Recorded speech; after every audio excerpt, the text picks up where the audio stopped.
ഓ, എല്ലാ ദിവസവും രാവിലെ ആകുമ്പോ ഇന്നെന്താ ബ്രേക്ക്ഫാസ്റ്റ് ഇന്നലെ പുട്ട്, ഇഡ്ഡലി, ദോശ, മാറി മാറി. ഓ, എന്തുണ്ടാക്കും? പെട്ടെന്നൊരു ഐഡിയ തോന്നി, ഒരു എളുപ്പ പരിപാടി കണ്ടോളൂ. ഒന്നും കണക്കാക്കിയില്ല. അതെ, കുറച്ച് ഗോതമ്പ് പൊടി അങ്ങോട്ട് എടുത്തു, കുറച്ച് തേങ്ങ അങ്ങോട്ട് ചിരണ്ടിട്ടു. ഗോതമ്പ് ദോശ. കറി വേണ്ടേ? ദേ, തക്കാളി, സവാള, 2-3 വെളുത്തുള്ളി, 3 പച്ചമുളക്, കരിവേപ്പില.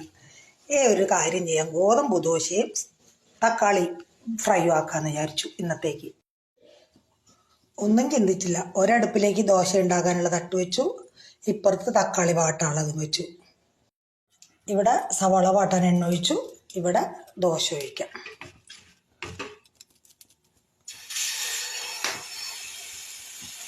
പതുക്കനൊന്ന് പരത്തി കൊടുക്കണം. നമ്മുടെ മറ്റേ അരിദോശ പോലെ പറ്റില്ല, കുറച്ച് പൊട്ടിപ്പോവും.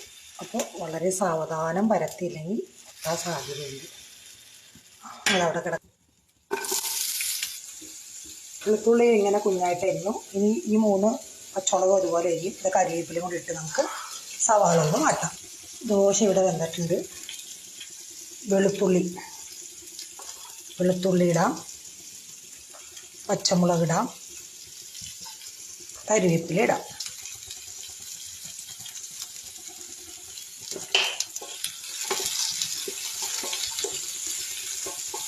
ഇതൊന്ന് നന്നായിട്ട് വാടിക്കഴിയുമ്പോൾ നമുക്ക് തക്കാളി ഇട്ട് കൊടുക്കാം.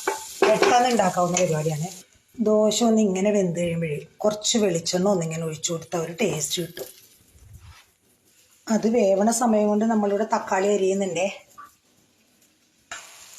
സവാള ഒന്ന് വെന്ത് വന്നിട്ട് നമുക്ക് ബ്രൗണിഷ് ഒന്നും ആവണ്ട, ഒന്ന് വെന്താൽ മതി. വെന്തിട്ടുണ്ട്. നമുക്കൊരു കാര്യം ചെയ്യാം, ഒരു നുള്ള് മഞ്ഞൾപ്പൊടി ഇട്ട് കൊടുക്കാം. കുറച്ച് ഒരു ലേശം ഇട്ടാൽ മതി, പച്ചമുളക് ഇട്ടിട്ടുണ്ടല്ലോ.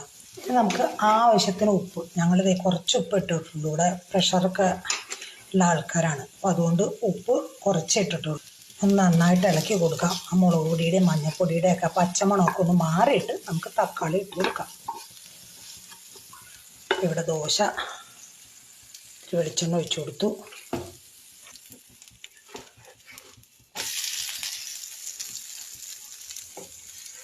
ദോശ എടുക്കാം. ഇവിടെ അപ്പോഴേക്കും നമുക്ക് തക്കാളി ഇട്ട് കൊടുക്കാം.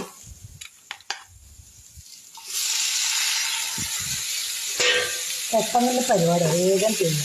തേപ്പൊടി ഇഡലിയും ദോശയും പുട്ടും തന്നെ, ഇത് മാറ്റം വേണ്ടേ? എന്നാലോ വളരെ പെട്ടെന്ന് കണ്ടോ, ഒരു സൈഡിൽ ദോശ റെഡിയാവും.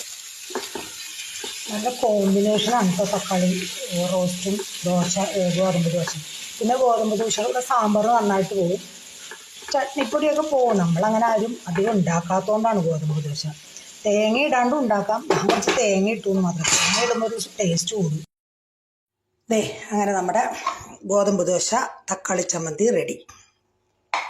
വേണമെങ്കിൽ കുറച്ച് ചമ്മന്തിപ്പൊടിയും കൂടി ഇട്ട് കൊടുക്കാം. സുഭിക്ഷം.